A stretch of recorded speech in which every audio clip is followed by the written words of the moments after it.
Jill Zarin, a well-known personality from The Real Housewives of New York, recently found herself at the center of a major controversy that led to her being dropped from an upcoming television project.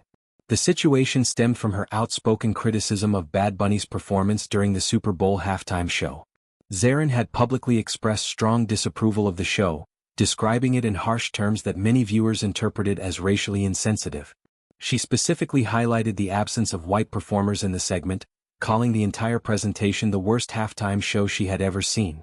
She also objected to the use of Spanish as the primary language and criticized certain physical gestures made by the artist, suggesting they were inappropriate for a family audience with children watching.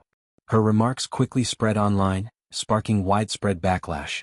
People from various backgrounds condemned the comments as exclusionary and out of touch, pointing out that Bad Bunny's performance was a vibrant celebration of his Puerto Rican heritage.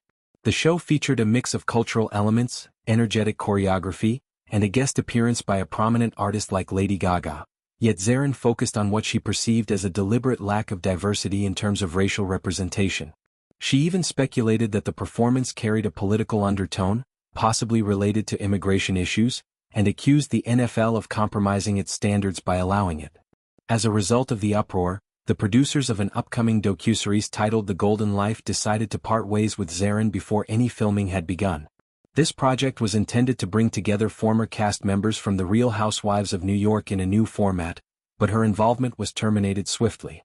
The production company issued a statement emphasizing their dedication to upholding certain standards and values, making it clear that her recent public statements did not align with those principles.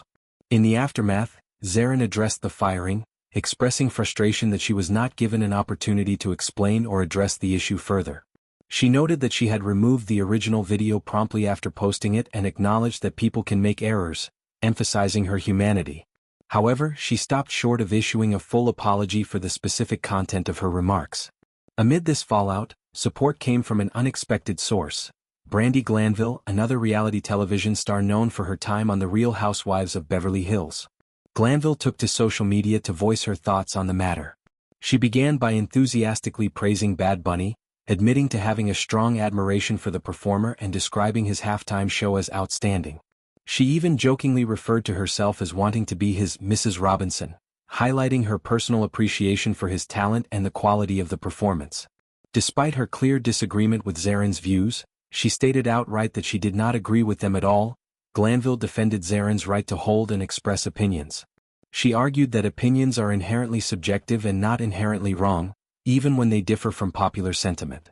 Glanville expressed a desire to see Zarin remain part of the upcoming series so that she could have a platform to explain her perspective, potentially learn from the experience, and engage in meaningful dialogue.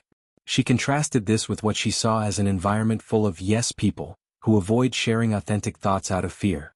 Glanville's post highlighted a broader point about allowing space for discussion and growth rather than immediate cancellation. She suggested that television audiences would benefit from watching someone navigate the consequences of their words and perhaps evolve in their understanding. The controversy extended beyond Zarin's personal accounts. Her former business, Zarin Fabrics, publicly distanced itself from her statements. The company posted a striking image with her face crossed out and issued a firm declaration against racism, discrimination, and any rhetoric that excludes or diminishes people based on identity, culture, or background. They clarified that Zarin had not been involved with the business for several years and that her personal views did not represent the company's ethos.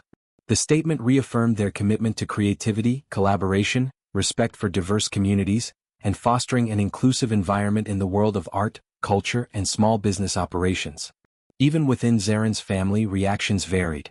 Her daughter Ally shared positive thoughts about the halftime show on her own social media, praising its cinematography, storytelling, direction, lighting, and overall execution. She described it as one of the best in years, more like a full performance with a narrative arc than a typical halftime segment. Online, criticism continued to mount.